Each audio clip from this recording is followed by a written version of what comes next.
Welcome to the Big Easy. Welcome to New Orleans, Louisiana.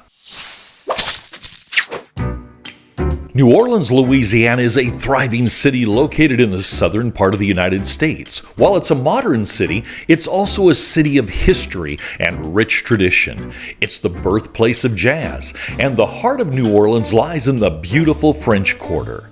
Hey, it's Mark and Pam with Any Way You Travel. If you're joining us for the first time, we're glad to have you. If you're a returning viewer, thanks for joining us again.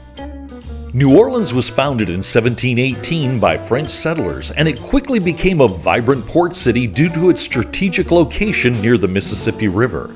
Known for Creole culture, jazz music, and Mardi Gras, the city has survived challenges like Hurricane Katrina in 2005 and the recent terror attack on January 1st, 2025. This incredible city stands strong and overcomes. So, join us as we explore New Orleans, Louisiana. Our first stop is the French Quarter. The French Quarter, or Vieux Carré, is the oldest neighborhood in New Orleans. It was first established in 1718. It's famous for live music, festivals like Mardi Gras, and iconic landmarks such as Jackson Square and Bourbon Street. During the day, the French Quarter is relatively quiet and you can enjoy shopping and having lunch.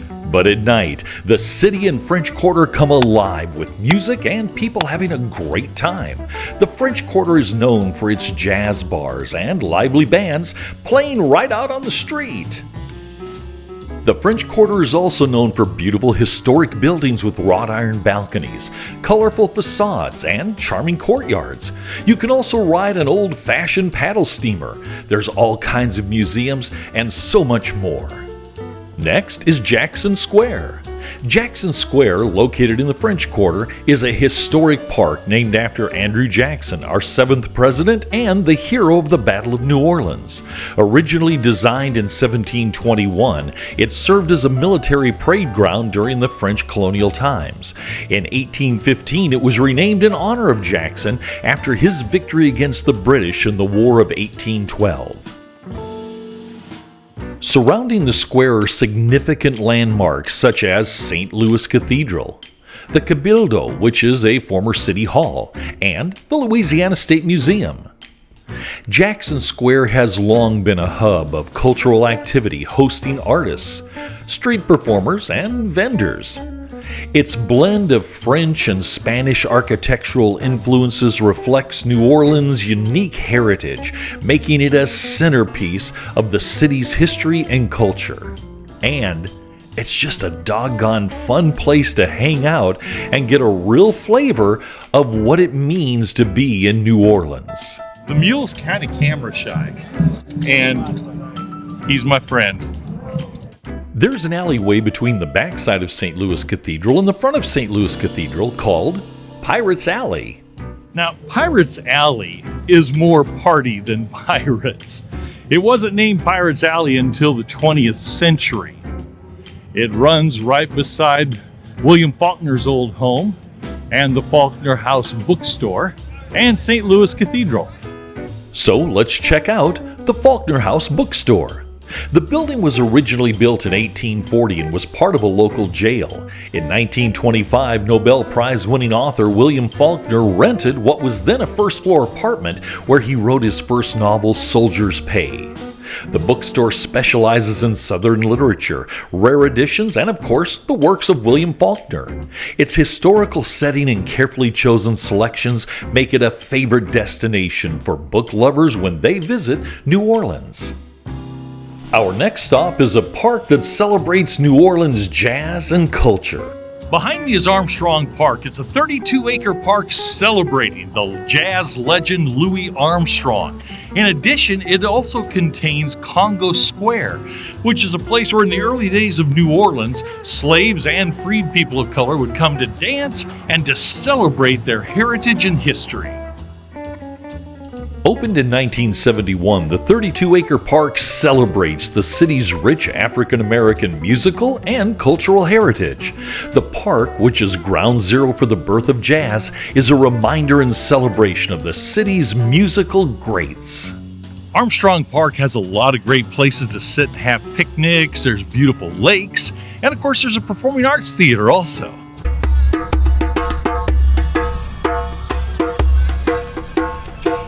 Make sure when you visit New Orleans you carve out just a little bit of time to visit Armstrong Park. You won't be sorry.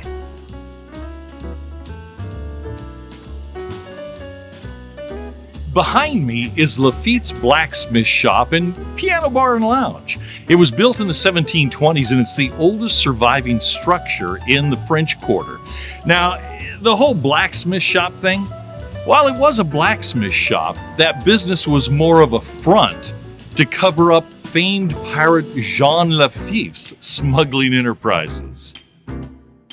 Built around 1722, Lafitte and his brother Pierre used this building to house items they were trying to smuggle. The building is also touted as one of the oldest bars in America.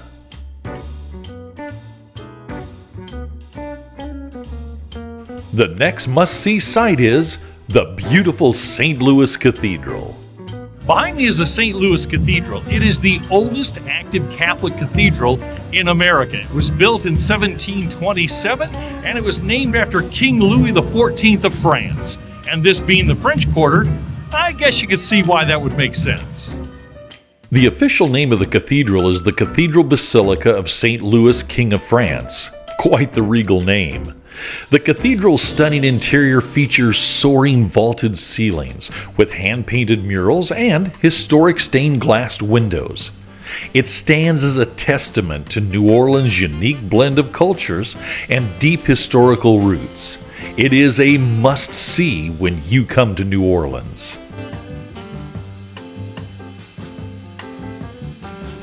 It was time for a snack, so we headed to Café du Monde.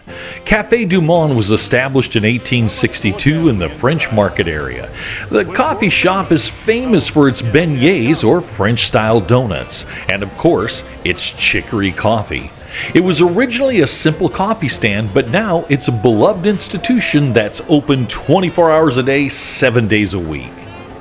Okay, we've got our beignets and our hot chocolate, and neither of us have had beignets before, and so we're kind of curious as to what they taste like. So Pam's going to be the guinea pig here.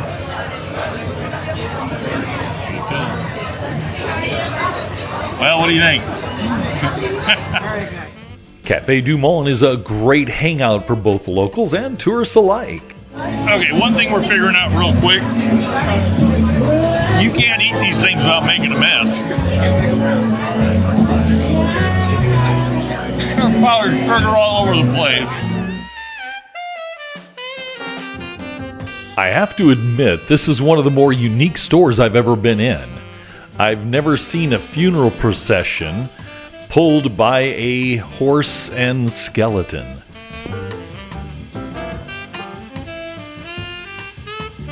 If you love a good flea market, you're gonna love the French Market in New Orleans' French Quarter. The French Market is the oldest public market in the United States, with roots dating back to 1791. It was originally established by French colonists as a trading post along the Mississippi River, where Native Americans and settlers exchanged goods.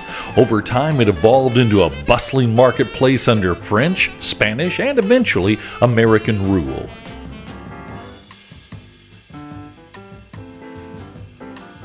Interesting little fact for you. New Orleans is called the Crescent City. Not because of great crescent rolls, but because it's right in the bend of the Mississippi River. And so it makes a crescent shape around New Orleans.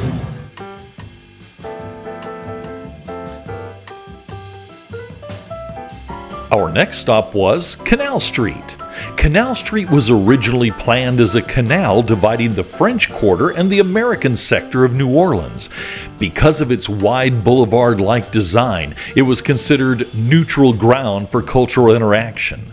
Today it's a bustling hub of shops, theaters, and historic landmarks symbolizing New Orleans' vibrant urban life. Okay, it might not be San Francisco, but it's still a New Orleans streetcar. Okay, it was getting late in the afternoon and we were pretty doggone hungry, so we decided to head back down to Bourbon Street and find us some good New Orleans style food. We settled on the old NOLA Cookery.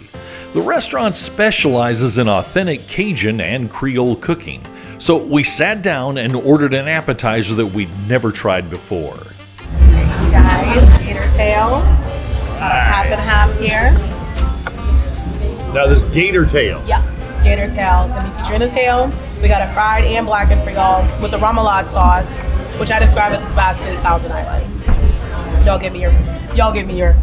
Thank you. Y'all enjoy everything. Now this is my first time eating gator. As a boy from Minnesota, don't have a lot of gators up there. And you know what? It kind of tastes like chicken. Right, you guys. I have our entree special. And then our taste of New Orleans, which is going to be your red beans here. That's going to be your crawfish etouffee, which is my personal favorite, in the middle. And then your seafood gumbo. Perfect. You got it? Any questions about anything? Good. Y'all enjoy. All right. Pam is eating mustard greens.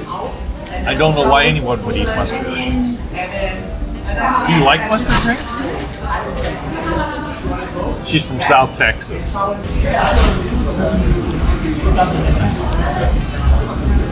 telling y'all, this is just a little taste of heaven. It's delicious.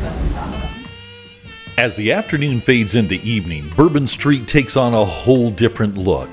People start to come out and leisurely enjoy the music, the atmosphere, and spend time with their friends. We were there the weekend before Christmas, and there were all kinds of folks out enjoying the holiday season. New Orleans Musical Legends Park celebrates the city's musical heritage.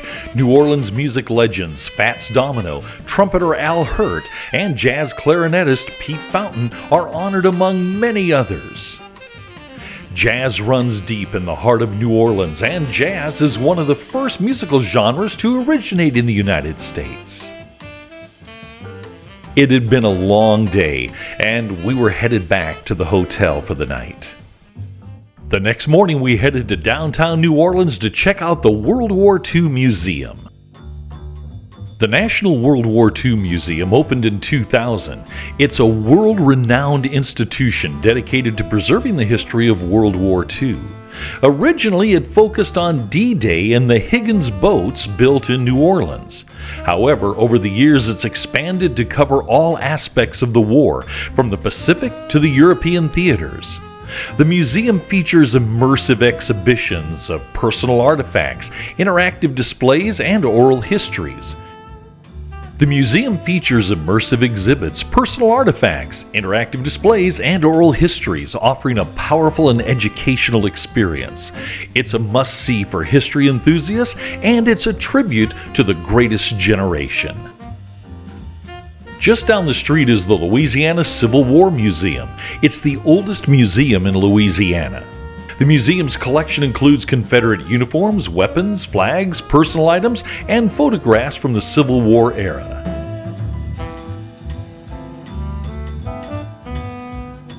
Of course, as you walk along in New Orleans, you're going to have all kinds of people want to come up and give you bracelets or their trinkets, pamphlets, draw your picture, whatever. Just realize nothing's free. If they give you something, they're gonna want something. Also, when you visit New Orleans, if you have time, make sure to take a tour of the beautiful cemeteries. Unlike most cities, due to the high water table, loved ones in New Orleans have to be buried above ground in vaults that can resemble small ornate houses. The cemeteries in the city are often referred to as cities of the dead.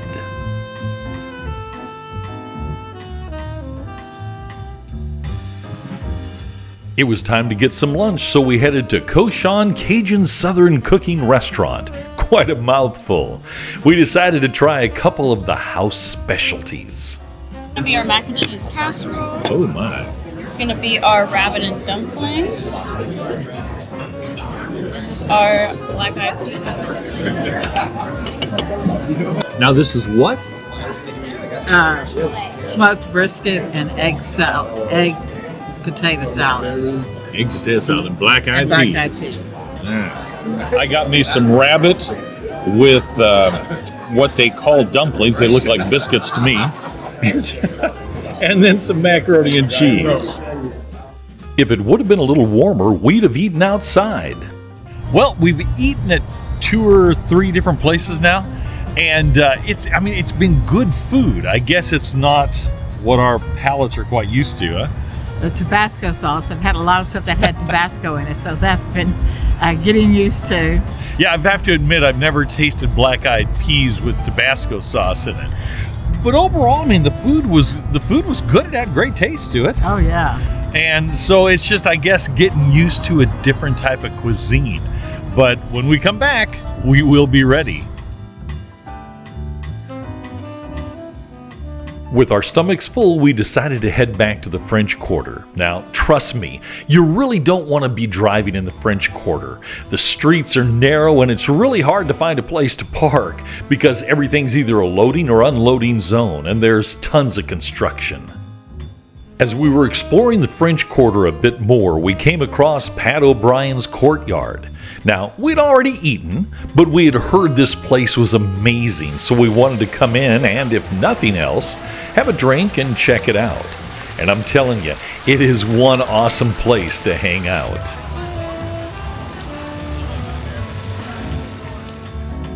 We thoroughly enjoyed our trip to New Orleans, and we hope you enjoyed traveling along with us. If you did, please hit the subscribe button, give us a thumbs up, and hit the notification bell so you never miss another trip.